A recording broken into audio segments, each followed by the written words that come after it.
Olá, boa noite. Boa noite.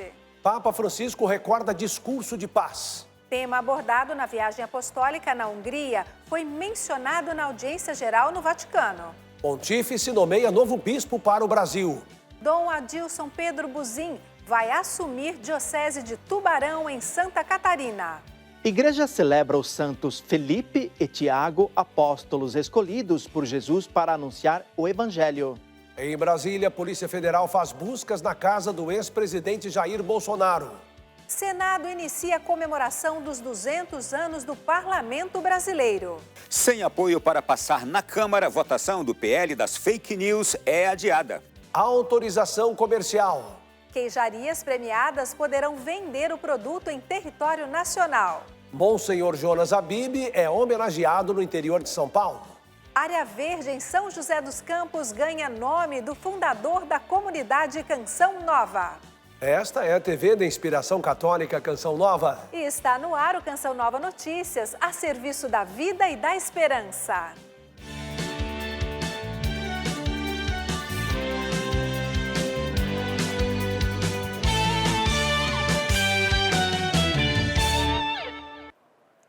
A viagem apostólica do Papa Francisco à Hungria foi tema da catequese de hoje.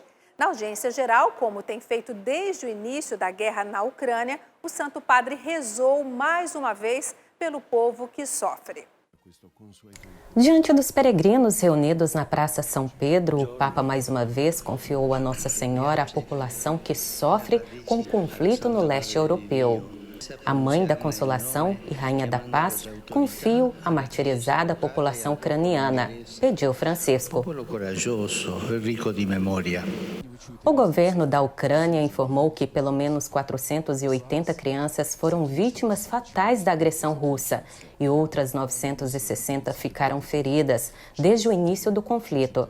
As autoridades ainda dão continuidade aos trabalhos de identificação das vítimas. O local com maior número de menores afetados é a província de Donetsk, no sudeste ucraniano, seguida por Kharkiv, no leste do país.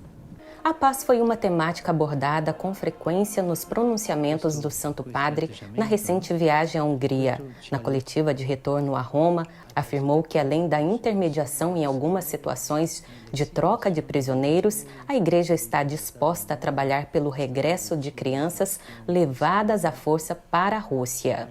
Hoje, durante a catequese, destacou alguns aspectos da última viagem apostólica e fez uma reflexão baseada em dois temas: as raízes e pontes. As raízes citadas pelo Papa são as pessoas que deram a vida pelo povo húngaro e se tornaram santos da Igreja. Lembrou que as sólidas raízes cristãs foram postas à prova durante a perseguição do século XX. Lembrou que, nesta ocasião, a Igreja se manteve firme, com muitos padres ordenados secretamente, que deram testemunho do Evangelho. Budapeste, nata 50 anni fa. Francisco falou da capital Budapeste, conhecida pelas pontes que unem diferentes territórios. Afirmou que a vocação da Europa é ser ponte de paz e inclusão. Destacou ainda a ponte humanitária criada para refugiados da Ucrânia e a rede de caridade da Igreja húngara. O Papa ressaltou também que o país está comprometido com a construção de pontes para o amanhã. Para o Santo Padre, é preciso ter atenção à ecologia, sustentabilidade e, sobretudo, edificar pontes entre idosos e jovens. Um desafio para todos.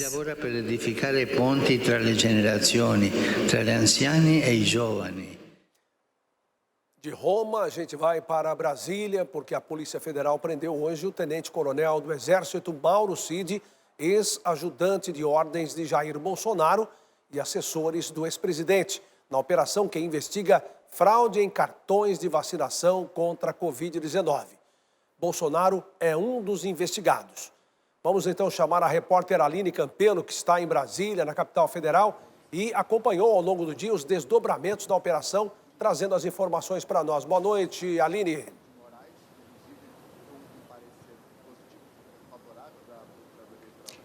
Boa noite, Reinaldo, e a todos que acompanham Canção Nova Notícias.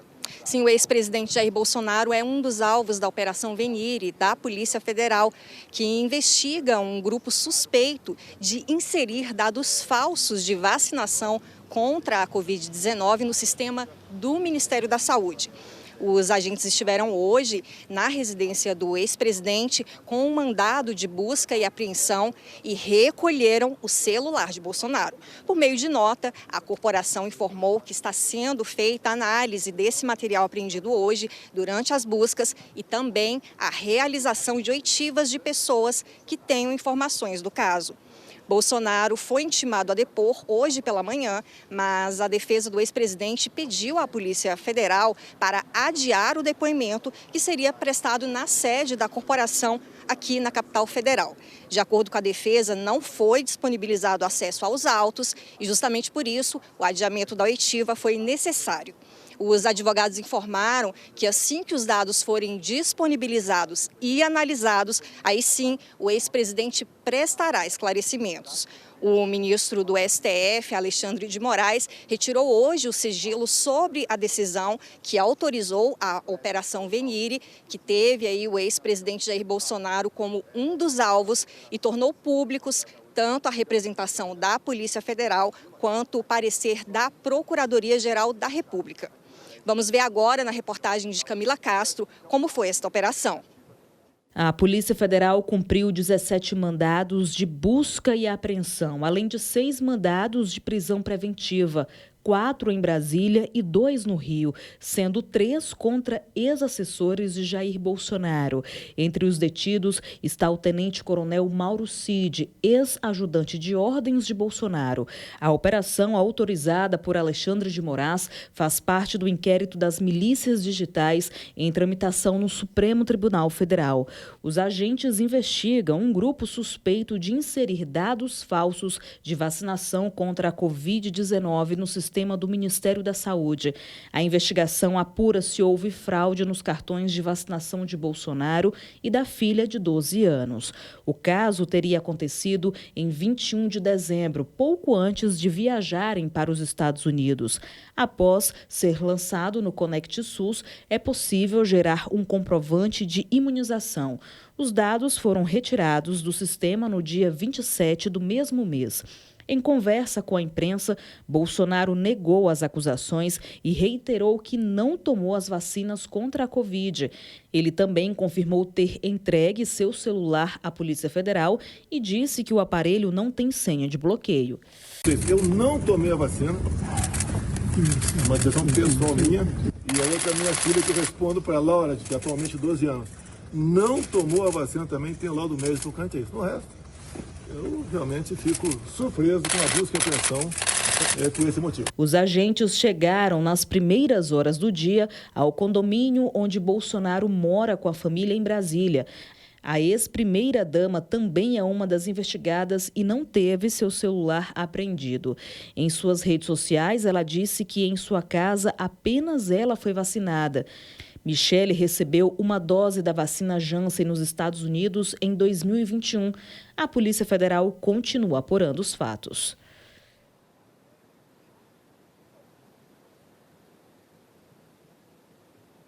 Uma outra informação é que o Ministério da Saúde informou que vai colaborar com as investigações da Polícia Federal na forma da lei e também segue à disposição das autoridades. Todas as informações inseridas no sistema de registro de imunizações do SUS são rastreáveis e feitas mediante cadastro. Não há relato de invasão externa ao sistema do Ministério da Saúde, que mantém rotina para sua segurança e regularmente passa por auditoria. Volto com vocês aí no estúdio. Muito obrigado, boa noite para você, Aline. Olha, seguimos em Brasília, vamos agora aos nossos estúdios da capital federal para falar da votação do projeto que institui a Lei Brasileira de Liberdade, Responsabilidade e Transparência na Internet, conhecida como PL das Fake News. A votação foi adiada sem nova data. Vamos chamar então Ronaldo da Silva, que traz mais informações. Boa noite, Ronaldo. O mesmo para você, muito boa noite também. E para tanta gente que agora nos acompanha de muitos lugares.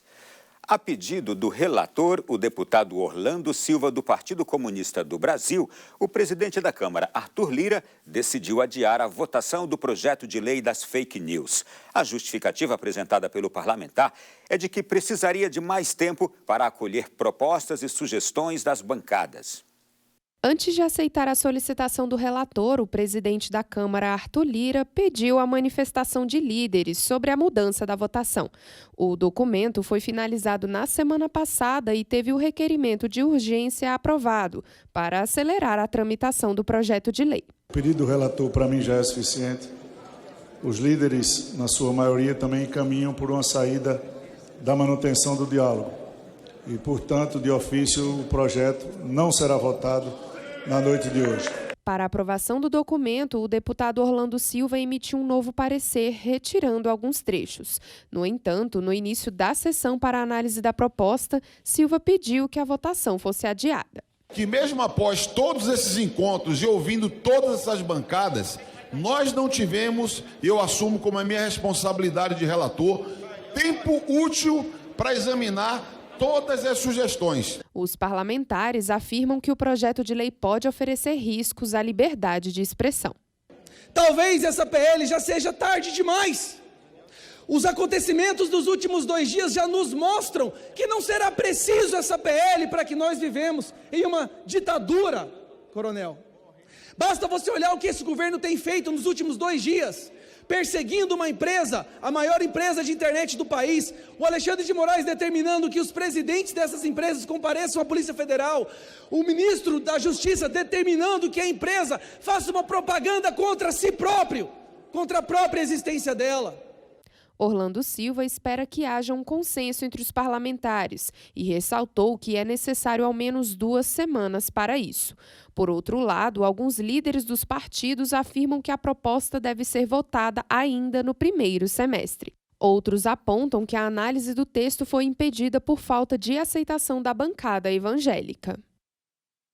O presidente Lula assinou hoje um decreto de qualificação da organização que vai gerir o Centro de Bionegócios da Amazônia.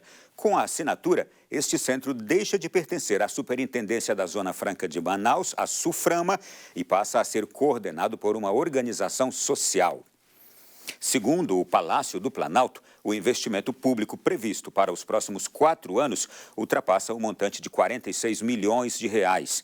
A medida dará autonomia ao órgão para captação de recursos, desenvolvimento de pesquisas e negócios com recursos naturais da Amazônia. Mudando de assunto, nesta quarta-feira, em uma sessão especial, o Senado comemorou os 200 anos do Parlamento Brasileiro. A celebração lembra a primeira Assembleia Constituinte de 1823. A reunião foi a primeira representação política em nível nacional após a Declaração de Independência. O evento de hoje também abre o ano de comemorações do bicentenário do Senado.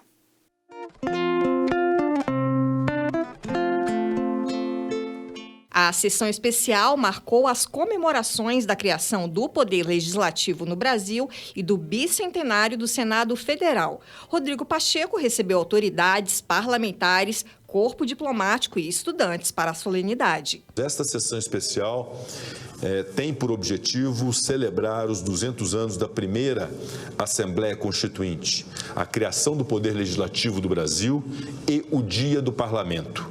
A Constituinte de 1823 foi o primeiro experimento constitucional genuinamente brasileiro. Além de promover reflexões sobre o papel do Senado nos últimos 200 anos, as comemorações que começaram nesta quarta-feira destacam a atuação da Casa para promover melhorias à população brasileira. O Poder Legislativo é exercido pelo Congresso Nacional, composto pela Câmara dos Deputados e Senado Federal, instituído em 1824. No século XIX, os senadores eram vitalícios e hoje o Senado possui 81 senadores com mandatos de 8 anos. A formação de uma Assembleia exclusivamente brasileira aconteceu pela primeira vez em 1823. Durante a sessão, houve o lançamento da coleção As Falas do Trono, Senado e Câmara na Construção do Império do Brasil. A publicação reúne os discursos do imperador Dom Pedro I ao parlamento e aos principais fatos, projetos e expectativas para o país. O decano, ministro do Supremo Tribunal Federal, Gilmar Mendes, falou sobre os fatos históricos e a criação da Constituinte. Disse, assomou finalmente o dia suspirado, objeto dos desejos e votos dos brasileiros, confusão e desesperos de seus inimigos. Com tais palavras embebidas de um indisfaçável júbilo, o periódico O Espelho noticiou a sessão inaugural da Assembleia Constituinte de 1823, que ocorrera aos 3 de maio. Iniciava-se também ali nosso poder legislativo. Ao longo deste mês, a campanha Maio Amarelo foi buscar fomentar ações para um trânsito mais seguro. Agora nós vamos a São Paulo, a maior cidade, do Brasil e que possui também a maior frota de carros do país. E quem apresenta as informações sobre esse assunto é Sidney Fernandes. Boa noite, Sidney. Boa noite a vocês nos estúdios em Cachoeira Paulista e boa noite a todos que nos acompanham. Maio Amarelo completa uma década de iniciativas de conscientização das pessoas para um trânsito mais gentil e seguro. Com o tema No Trânsito, Escolha a Vida, a campanha quer unir empresas, órgãos públicos e sociedade em favor da segurança no tráfego de veículos. No ano passado, segundo o IBGE, o estado de São Paulo ultrapassou a marca de 32 milhões de veículos. Grande parte deles está na capital paulista, onde o desafio é diário. Até que eu trabalho aqui 15 anos aqui, já conheço já os pontos que dá trânsito, tudo, eu já consigo cortar, Eu consigo fazer diferente, Mas quem não conhece, o cara sofre aqui. Gestos de solidariedade entre motoristas não são tão comuns. É difícil, é raro. Eu assim, muito raro ver, todo dia inteiro na rua, mas é muito difícil. O pessoal anda muito estressado. Com a missão de mudar esse cenário todos os anos, no mês de maio, um sinal de alerta é aceso por meio do movimento Maio Amarelo. Esse movimento ele vem se intensificando, se fortalecendo, e hoje é uma realidade no país, já conta inclusive com a internacionalização do maio. Então, o maio basicamente é isso, é um mês onde são intensificadas as ações de conscientização para que a gente tenha um trânsito mais seguro, com menos mortes e menos lesões. Segundo a Polícia Rodoviária Federal, 77% dos acidentes ocorridos no primeiro trimestre deste ano tiveram como causa decisões erradas por parte dos motoristas. O objetivo da campanha Maio Amarelo é diminuir esse número. Então, em sua maioria, os acidentes eles são ocasionados por algum tipo de imprudência, então isso está diretamente ligado aí ao comportamento dos condutores. O movimento surgiu em 2011 a partir da decretação da Década de Ação para a Segurança no Trânsito pela Organização das Nações Unidas e se espalhou por diversos países. Essa meta não foi atingida, então eles prorrogaram, a ONU prorrogou essa década, então a gente tem até 2030 para que a gente consiga ter essa redução. Neste ano, o tema é No Trânsito, Escolha a Vida. Os leitos de UTI, principalmente na parte de traumas, eles são normalmente preenchidos em sua maioria por ocorrências, por situações ocasionadas por sinistros de trânsito. Então, o objetivo é que a gente, mais uma vez, preserve mais vidas no trânsito e tenha um trânsito mais seguro. A gente muda de assunto para falar da igreja. A Diocese de Limeira, interior de São Paulo, emitiu nota de repúdio após vândalos atacarem a centenária capela dedicada a Nossa Senhora da Piedade, localizada na zona rural de Araras e que pertence à paróquia São Benedito. De acordo com a Diocese de Limeira, no último fim de semana, a capela foi invadida e teve imagens retiradas de seus nichos e as paredes pichadas com dizeres que demonstram o desrespeito. Na nota, o bispo da Diocese de Limeira, Dom José Roberto Fortes Palau, enfatiza a Constituição Federal, que garante o respeito à dignidade, à liberdade de consciência e da religião. Ao longo de todo o mês de abril, o Papa Francisco dedicou suas catequeses para refletir sobre a importância dos santos apóstolos na evangelização, a exemplo de São Felipe e São Tiago, lembrados hoje pela Igreja. Confira essa história na reportagem de Aline Mércio e Rafael Tedesco. Nascido na Galileia, Felipe foi um dos 12 apóstolos de Jesus. Com cerca de 87 anos, foi crucificado e se tornou mártir da igreja. esteve presente em muitos momentos ao lado do Filho de Deus, incluindo o milagre da multiplicação dos pães. Ele perguntou, onde vamos comprar pão, né, para todo esse povo? E Filipe falou assim, olha, Senhor, nem 200 denários bastaria para dar a cada um desses 5.000 homens um pão. E Jesus, né, fez a multiplicação dos pães, 5 pães e 2 peixes, e alimentou 5.000 pessoas. Então, nós também temos que, a exemplo de Filipe, apóstolo, a confiar em Jesus. Felipe foi discípulo de Jesus e converteu muitas pessoas por meio do anúncio do Evangelho. Em sua catequese, o Papa Francisco tem feito muitas reflexões sobre a importância desses evangelizadores. Exorto vocês a serem evangelizadores que se movam, sem medo, que seguem adiante e para levar a beleza de Jesus. Os evangelizadores, especialmente os apóstolos, né, são pessoas que foram testemunhas oculares, né? Eles conheceram Jesus. Então nós precisamos conhecer a história de cada um, precisamos também cultivar uma devoção a eles, né? Na história de São Felipe e outros apóstolos, fica a lição da confiança em Jesus e do seguimento de seus passos. Ensinamento essencial para os dias de hoje. Então é muito bom a gente aprendermos não só com Simão Pedro, com André e Felipe, a seguir Jesus. A gente tem que tomar consciência maior e a gente perguntar a nós mesmos, estamos caminhando com Jesus? Quando Ele nos chama, a nossa resposta será o sim? A tecnologia tem sido fundamental para o combate à criminalidade. A cidade de São José dos Campos, no interior de São Paulo, é a primeira no Brasil a utilizar óculos inteligentes para facilitar o trabalho da segurança pública. Olha, Reinaldo, o equipamento começou a ser adotado em operações específicas neste mês. A nova ferramenta tem o propósito de resguardar a vida da população. Testamos esses óculos no ano passado, no aniversário da cidade, um grande evento que tivemos em São José, e demonstrou-se a efetividade. Então, nós fizemos um processo de licitação e de contratação, e a empresa, como prestação de serviço, está agora nos oferecendo e nos fornecendo esse equipamento para que seja utilizado no dia a dia aqui em São José. A novidade foi apresentada durante a 22ª reunião do programa São José Unida, no Parque Tecnológico da cidade.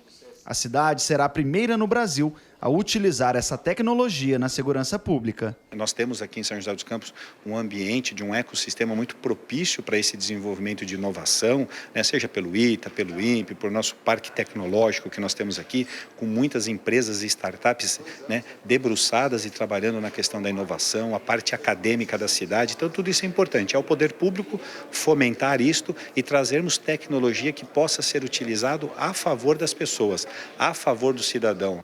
8 novos equipamentos contam com recursos de realidade aumentada e inteligência artificial, capazes de fornecer e receber informações em tempo real.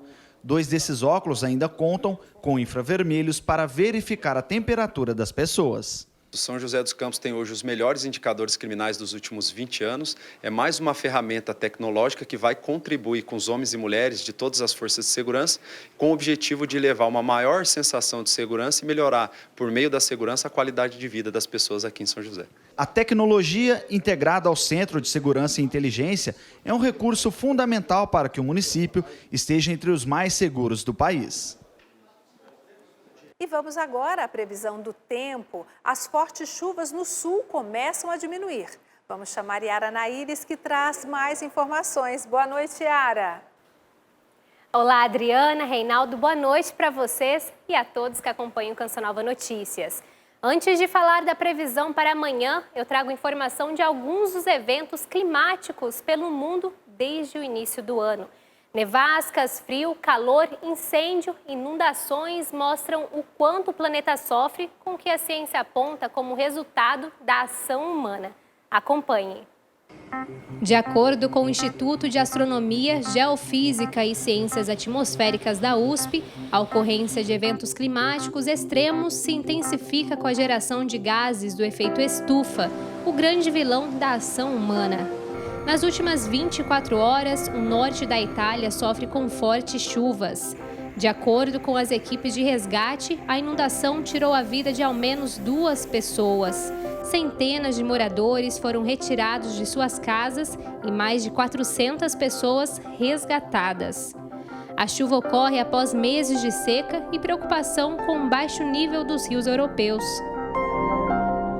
O planeta tem respondido à ação do homem. As imagens aéreas mostraram em janeiro uma fileira de casas cobertas pelo gelo no Canadá. Enquanto isso, na Califórnia, uma tempestade formada no Pacífico provocou ventos fortes, chuva e neve pesada em todo o estado. Em fevereiro, um ciclone atingiu a Nova Zelândia e provocou destruição. O evento foi considerado o maior desastre natural do país. No mesmo período, o Chile registrou seca, calor extremo e incêndios florestais. Já no Brasil, o segundo mês do ano foi marcado por chuva, deslizamentos de terra e inundações, com grande número de vítimas em São Sebastião, no litoral norte paulista. Em março, incêndios florestais atingiram a província cubana de Holguín. No leste da Austrália, as temperaturas ultrapassaram 40 graus. E o ciclone Fred atingia Malawi, Moçambique e Madagascar, na África. A Espanha sofreu o primeiro grande incêndio florestal no fim de março. No início do mês passado, a reserva espanhola perdeu o equivalente a mais de 3.000 campos de futebol. Parte das mudanças climáticas atuais pode se tornar irreversível, de acordo com o relatório da ONU. Cabe ao poder público e a cada cidadão encontrar formas de preservar o meio ambiente, evitando emissões de gases na atmosfera. Foram muitas intercorrências e vários eventos preocupantes. Bom, agora vamos ver como fica o tempo em todo o Brasil nesta quinta-feira. Olha só, no sul a chuva começa a perder intensidade. Os altos níveis de umidade seguem do noroeste do Rio Grande do Sul até o sudoeste do Paraná. O clima continua mais fresco pela manhã em Porto Alegre, com mínima de 18 graus. A previsão de temporal mantém-se sobre praticamente toda a região norte e no nordeste sobre o interior do Maranhão, Piauí e oeste da Bahia. Na parte central do país, o ar seco se espalha e muda o tempo. As ocorrências de chuva diminuem no Mato Grosso, Goiás, São Paulo, Minas Gerais e Rio de Janeiro. Apenas no sul de São Paulo é que pode chover de forma passageira. As temperaturas batem uns 33 graus no norte de São Paulo e na capital fluminense, áreas que terão um dia bem quente. No centro-oeste, Cuiabá será a capital mais abafada, com termômetros que variam entre os 23 e 33 graus. Bom, essas são as informações de hoje. Volto com vocês, Reinaldo, Adriana. Obrigada, Yara. Os produtores de queijo artesanal no sul de Minas Gerais comemoram mais uma conquista: a autorização para comercializar o produto em todo o país. Os queijos já eram premiados internacionalmente, mas esse é um registro histórico e aguardado. Para a gente é um sonho, uma realização de uma vida de trabalho. Depois de 7 anos nós conseguimos a nossa carta de alforria. E hoje a gente conseguiu essa possibilidade de mostrar o nosso queijo, de mostrar a nossa marca e para todo mundo conhecer a nossa história. 17 produtos de 5 queijarias receberam a certificação de queijo artesanal em cerimônia online com representantes do Ministério da Agricultura. O selo arte ele vai dar essa credibilidade maior e essa possibilidade da gente colocar o nosso produto em outras praças, em outros mercados. Vai ajudar muito, primeiro, ainda mais no reconhecimento, né, na valorização do nosso produto, dos produtores, das propriedades da nossa cidade. Quantas famílias hoje elas vão, através desse selo, eles vão conseguir uma remuneração melhor no seu produto. A Mantiqueira de Minas foi reconhecida como região queijeira em 2020 pelo governo mineiro. Esse reconhecimento é como uma identidade do queijo, que traz as características do lugar onde é produzido. É o famoso terroir, ou, como se diz por aqui, o trem-roir.